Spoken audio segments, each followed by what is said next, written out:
You're tuned in to the Ross Tucker Football Podcast, guiding your gridiron journey, none other than your host, former NFL lineman, Ross Tucker.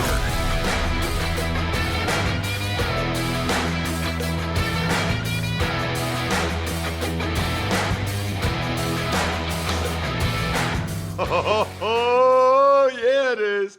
But it's not just any Ross Tucker Football Podcast. It never is. It is a Power Rankings Tuesday, presented, of course, by DraftKings. One of my favorite days of the week. Number one, because we have a game the night before to talk about, although we actually have two games last night to talk about, which is a whole other story. I don't understand this whole thing where they have two games on at the same time. It hurts my brain. There's no Scott Hansen to take me back and forth between the games. That's a whole other story. But I also like Power Rankings Tuesday because I talk about every single team in the NFL, including your team. And I kind of give you, I don't know, a couple sentences, whatever, telling you where I think your team's at, in this case, through two games of the 2023 NFL season. Tuesday's also an Even Money podcast day. Man, did we finish strong this week with our bets on the Even Money podcast. Excited to record that one with Steve Fezzik in a little bit. Our patron shout out of the day, Viet Ha. Welcome to the crew, Viet Ha. A lot of you I know probably are just looking for the Even Money bets in black and white, and I get that. But I'm hoping while you're there, you'll jump on some of the other threads and chime in on food or beer or football or just the show. Patreon.com/RT Media. It's big show time. The Big Show. All right, Ross. We'll start with the first game from the doubleheader last night. The Saints, they held on despite a late push from Carolina. They moved to 2-0, 2017 win. So, kind of an ugly game, especially early. The Saints able to run it decently effective until Jamal Williams got hurt. But they just kept bogging down in the red zone, which has been a theme for the Saints so far this year. Until the end of the game, by the way, like end of the game, fourth quarter, then they scored a couple touchdowns, which obviously they needed. But before then, it felt like they were moving it decently. I'll give the Panthers defense a lot of credit. They're impressive. They were getting after Derek Carr. It wasn't all Trevor Penning either. It felt like there were different guys that were getting beat, throughout the night for the Saints. A lot of it was second-level guys. Frankie Louvu is a really good player for Carolina. Even Camus Grugier-Hill, I thought, did some really positive things.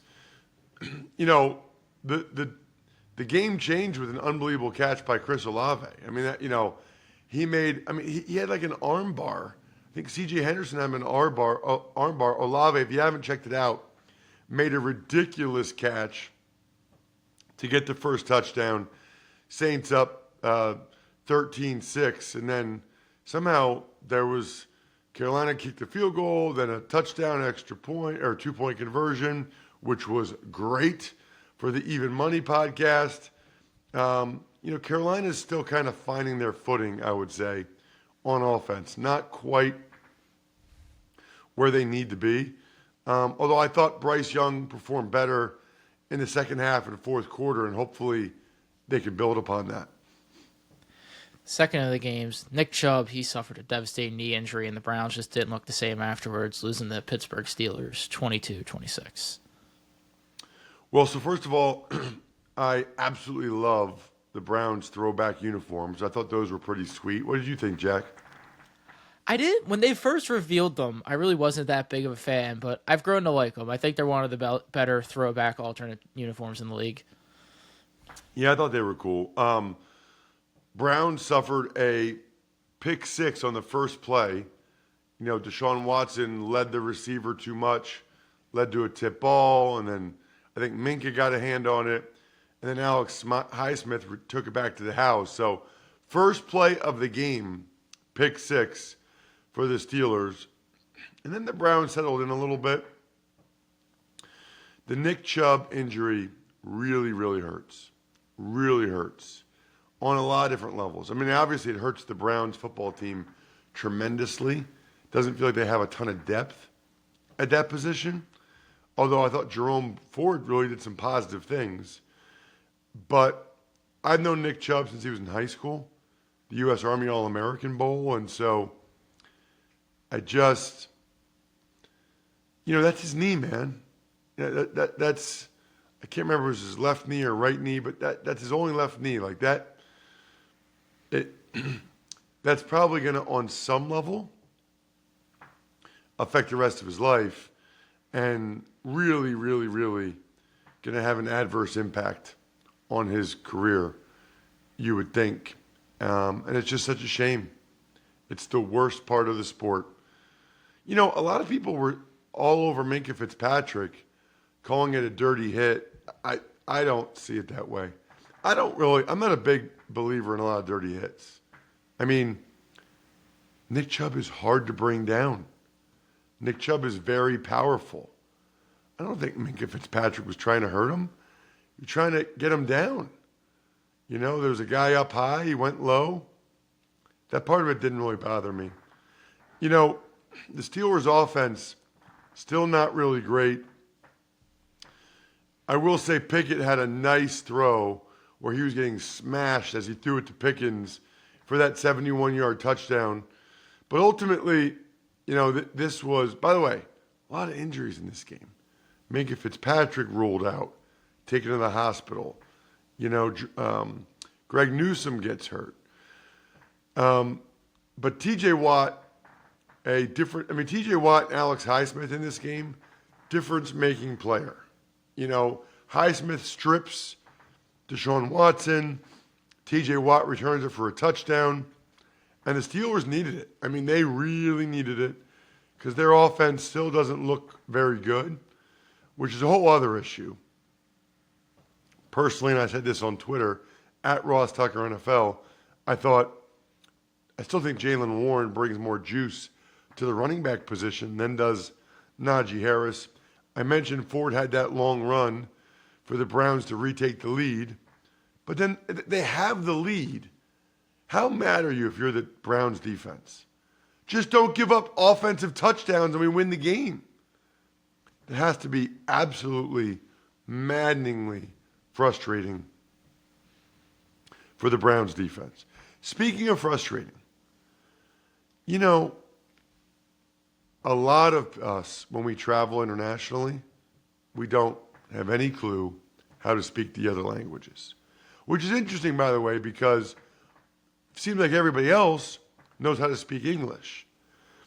Instead of paying hundreds of dollars for a private tutor or fooling yourself with language apps that are basically games, Babbel's quick 10-minute lessons are designed by over 150 language experts to help you start speaking a new language in as little as 3 weeks. Huge fan about how convenient Babbel's courses are.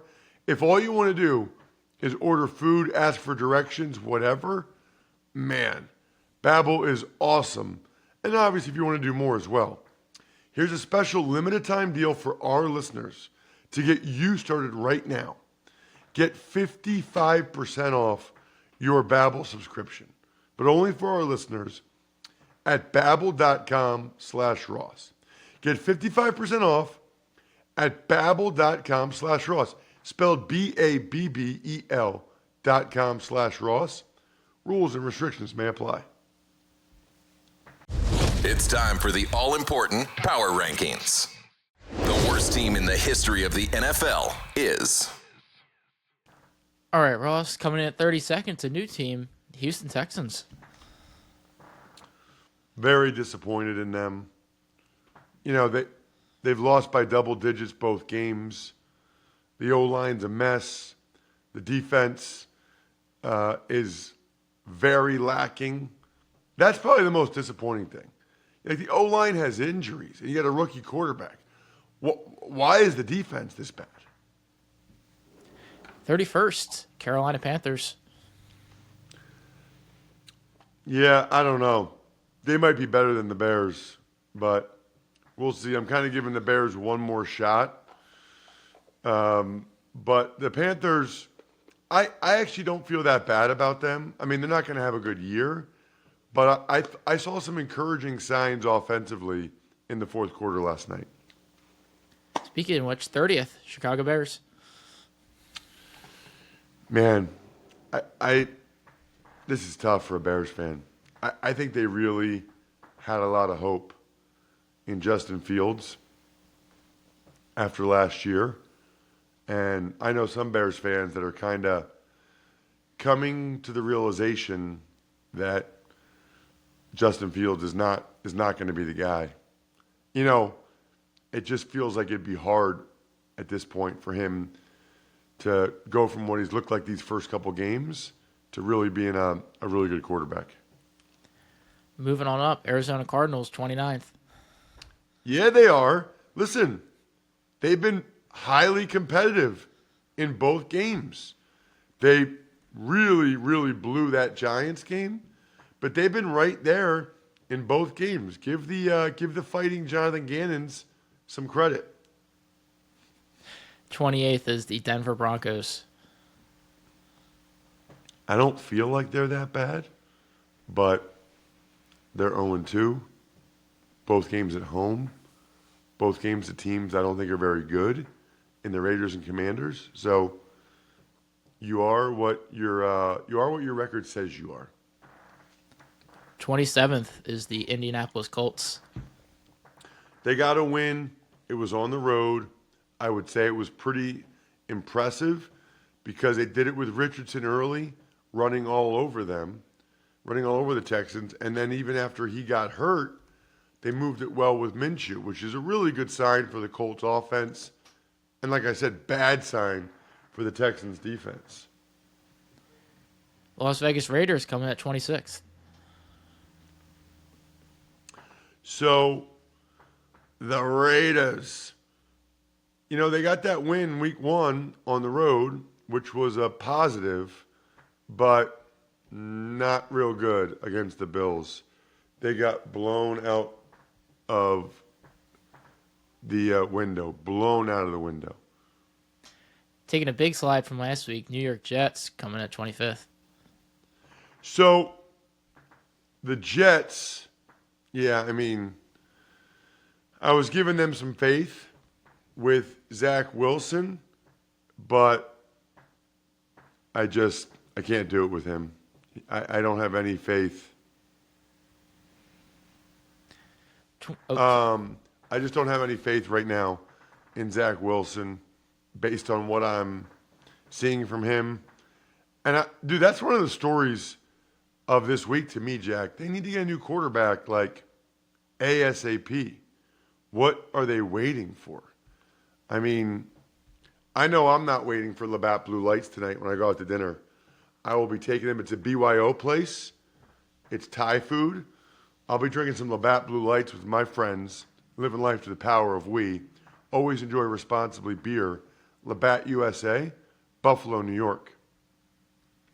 24th is the New York Giants. Boy, they needed that, Jack. Holy cow, did they need that. I mean, 0-2 start, down 60-0. Give credit to the leadership of that team, to Daboll, the resilience, because man, oh man, they needed that. 23rd, Minnesota Vikings. The Minnesota Vikings, 0-2. The loss to the Bucs at home is really bad. I thought they were actually pretty competitive against the Eagles. They made a decision to not let the Eagles throw the ball on them, which enabled the Eagles to run it all over them. I don't know. I mean, that's the value, I guess, of the Eagles, is the Eagles can kind of do both, and the defenses need to pick their poison. You know, the concerning thing if you're a Vikings fan is Kirk Cousins has played really well the first 2 games. I mean, he's done a lot of positive things, and you're still 0-2.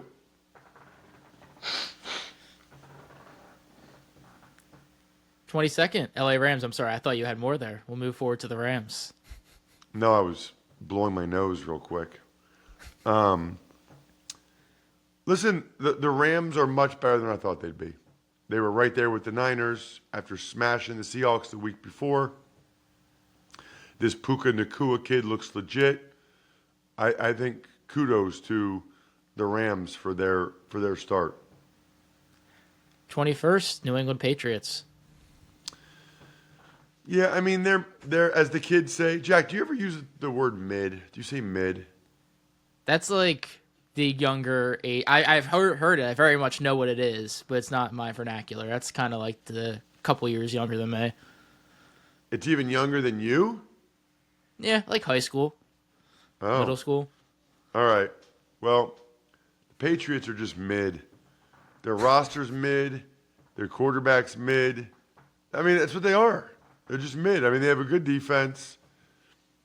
They need to run the ball better if they want to have success, but they're just mid. They're going to end up with 8 wins or whatever.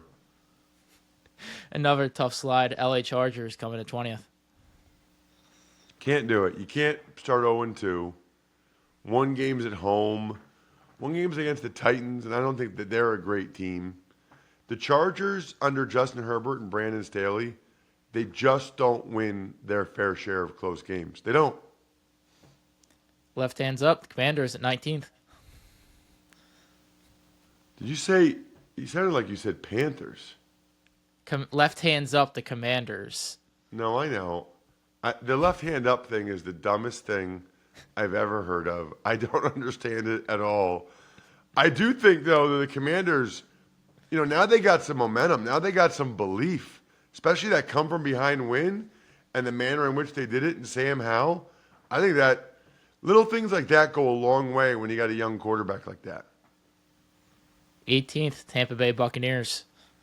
Wow. You know what? I might have been wrong about them. I might have been wrong about Baker Mayfield. Baker Mayfield has looked pretty darn good the first 2 games, which would be amazing, right? I like guys. This is his 4th team. I like guys that are able to have redemptive stories, bring their careers back to life. That'd be cool.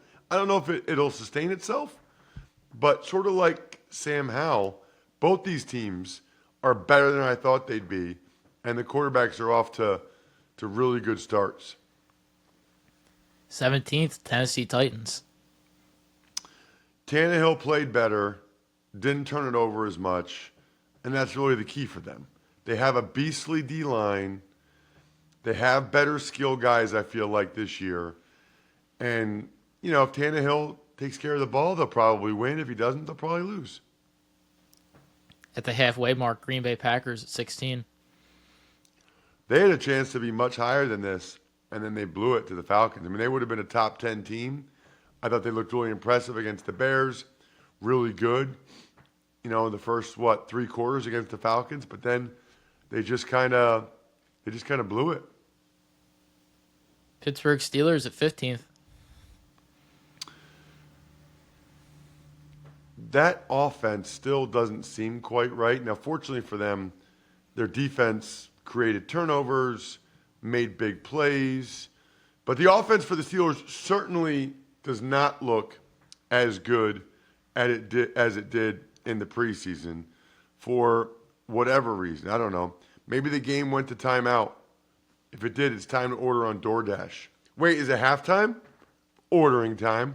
2-minute warning? You got it. That's your cue to order in. Get everything you want delivered while you root for your squad. Yeah, that means burgers, fries, drinks, you name it. And if you have a Dash Pass membership, you can get the new Wendy's Loaded Nacho Cheeseburger delivered.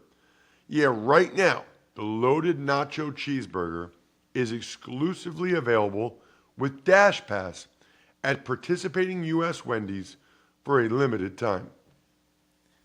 14th, Seattle Seahawks. That was a really impressive come-from-behind win win for them at Detroit. Detroit had extra time to prepare, and the Seahawks, even when it looked like it was going to slip away, they found a way to get it done. That's not a good look for the Lions in a lot of ways. I mean, number one, that's, if they want to go where they want to go this year, that's a game the Lions have to win. And then it sounds like Gardner Johnson has a torn pec. He's done for the season. Edge rusher James Houston, 6 to 8 weeks with his injury. David Montgomery out for a few weeks. I mean, that's a lot. That is a lot of injuries for the Lions. So they didn't just lose the battle. They lost more than that. 13th, Jacksonville Jaguars. So the Jags offense through 2 games, well, I guess they were pretty good in week 1 at Indy. But not real good against Kansas City. I mean, that was poor, and the O-line issues I talked about showed up. I guess the positive was I thought the defense played pretty darn well against the Chiefs offense, and they had Travis Kelce. Cincinnati Bengals at 12th. That this is the end of me judging them based on previous years now, right? Like, I think that they got it together starting like midway through the third quarter, but they got to prove that, and they got to go out and show it now. Cleveland Browns 11. Yeah, I don't know. I mean, actually, I should probably, now that I think about it, I should probably have them lower just based on the Chubb injury, because that's really going to hurt them. Leapfrogging 10 spots, the Atlanta Falcons. Hey, 2-0. They know who they are. They ride the run game. Defense is better. I love it. 9th is Detroit Lions. So, bad loss because you got to win your home games against teams like Seattle. And these injuries are what's probably even more concerning. But the offense still looked really good. Really disappointing performance by the defense. Although the pick 6 was still a difference in the game. 8th is New Orleans Saints. 2-0. They've got a really good defense. They're playing their brand of football. And I think they're just going to keep getting better. I think the Saints and Falcons both 2-0. How about it? 7th, Buffalo Bills. And the Bucks. There's 3 2-0 teams in the NFC South. Buffalo Bills, that's more like it. That's the Buffalo Bills team we've all come to know and love. Much, much better. Baltimore Ravens at 6th. So they're 2-0, and now you better look out because the offense looked a lot better against the Bengals throwing the ball. If they can get that thing going, then they're like an elite team. Kansas City Chiefs at 5. Even with Kelce back, they're not quite hitting on all cylinders on offense, but the defense, I think, has got off to a really good start. Getting Chris Jones back was obviously huge. Philadelphia Eagles at 4. Eagles, Eagles. They got a good team. They're talented, but they have had a bunch of injuries already now. Avonte Maddox, their nickel corner, is reportedly going to have a surgery for a torn pec, which means he's likely done for the year. That's not good. He's a very good player, and they were hurt a year ago when he didn't play in those games. 3rd, Miami Dolphins. Man, that is the highest the Dolphins have been in a long time, but they're the team I'm riding with this week, brought to you by Wrangler, made for the ride of life. Save 15% on your first Wrangler.com order with promo code ROSS15. I'm riding with the Dolphins because they're 2-0, both games on the road against pretty good opponents, and they've done it in different ways. Against the Chargers, they threw the ball all over the place, 2 to Tyreek Hill. Against the Patriots, they ran the ball very effectively with Mostert. Their defense looked much improved from week 1 to week 2. I mean, right now to me, the Dolphins are one of the best teams in the NFL and maybe the best team in the AFC right now. 2nd, San Francisco 49ers. Yeah, not quite as impressive this week, and Brock Purdy missed some deep throws that I know he talked about, but they're still pretty darn good. Ross's number 1 team, which is totally meaningless, but it's fun and will get many of you incredibly annoyed, is... And a new number 1, the Dallas Cowboys. Man, I can't remember the last time the Cowboys were number 1, but they deserve it. I mean, they have totally destroyed two New York football teams in back-to-back weeks. Their defense looks nasty. Their offense really got it going against the Jets, which is impressive because the Jets have a really good defense. Great guest tomorrow, Jeff Miller from the NFL, talking turf versus grass and more. I think we're done here. Thanks for tuning in to the Ross Tucker Football Podcast. Make sure to also check out Even Money, Fantasy Feast, and College Draft, all on the DraftKings Network on Samsung TV Plus, YouTube, or subscribe to the podcast on your favorite platform. Shout outs. How about myfrontpagestory.com? Please just go check out the website and the order page so you can see what these things look like. They're awesome. myfrontpagestory.com. Backofficeschedule.com. Go-Bengals.com, SteakhouseSports.com, HumanHeadNYC.com, Sporticulture, and Pizza Boy Brewing.